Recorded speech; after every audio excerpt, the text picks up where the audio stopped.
మహాత్మా జ్యోతిరావు పూలే వర్ధంతిని కర్నూలులోని Jayalakshmi institute of paramedical sciences కళాశాలలో నిర్వహించారు. ఈ కార్యక్రమానికి ఎంఆర్పీఎస్ ఎంఎస్పీ నగర్ అధ్యక్షుడు పాముల కుమార్ ముఖ్య అతిథిగా పాల్గొన్నారు. జ్యోతిరావు పూలే చిత్రపటానికి పాముల కుమార్ కళాశాల కరెస్పాండెంట్ మల్లికార్జున పూలమాలలు వేసి నివాళులర్పించారు. అనంతరం మల్లికార్జున మాట్లాడుతూ జ్యోతిరావు పూలే స్త్రీ విద్యకు ప్రాధాన్యత ఇచ్చారన్నారు. మహిళల చదువు కోసం పాఠశాలను ఏర్పాటు చేసి తన భార్య అయిన సావిత్రిబాయి పూలేను ఉపాధ్యాయురాలని చేశారన్నారు. ఇంట్లో మహిళ చదువుకుంటే ఆ ఇల్లు బాగుపడుతుందని గుర్తించిన వ్యక్తి జ్యోతిరావు పూలే అన్నారు. విద్యతో పాటు అంటరానితనం నిర్మూలనకు కృషి చేశారని మల్లికార్జున తెలిపారు. వితంతు వివాహాలను సైతం ఆయన ప్రోత్సహించారన్నారు. పాముల కుమార్ మాట్లాడుతూ జ్యోతిరావు పూలేను అందరూ ఆదర్శంగా తీసుకుని చదువుల్లో రాణించాలని కోరారు. ఈ రోజు మహిళలు చదువుకుంటున్నారంటే మహాత్మా జ్యోతిరావు పూలే కారణమని తెలిపారు. మహిళలు అన్ని రంగాల్లో అభివృద్ధి చెందితే సమాజం బాగుపడుతుందని అప్పట్లోనే గుర్తించిన మహానుభావుడు జ్యోతిరావు పూలే అని కొనియాడారు. ప్రతి వ్యక్తికి కూడా విద్య అనేది ఒక ప్రాథమిక హక్కుగా, ప్రాథమిక అవసరంగా గుర్తించినటువంటి మొట్టమొదటి వ్యక్తి పూలే గారు.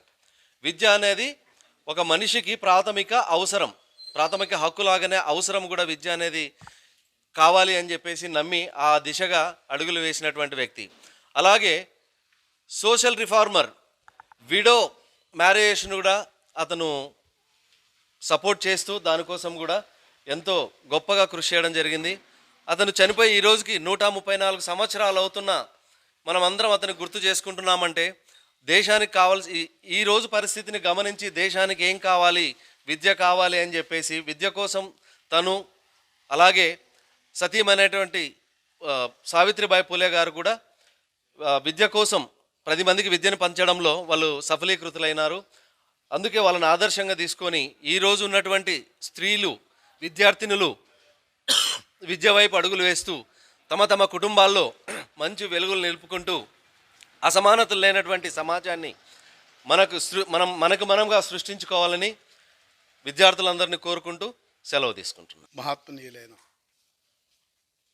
జ్యోతిరావు పూలే గారికి ఈరోజు ఆయన చిత్రపటానికి పూలమాలేసి నివాళులర్పిస్తున్నాం.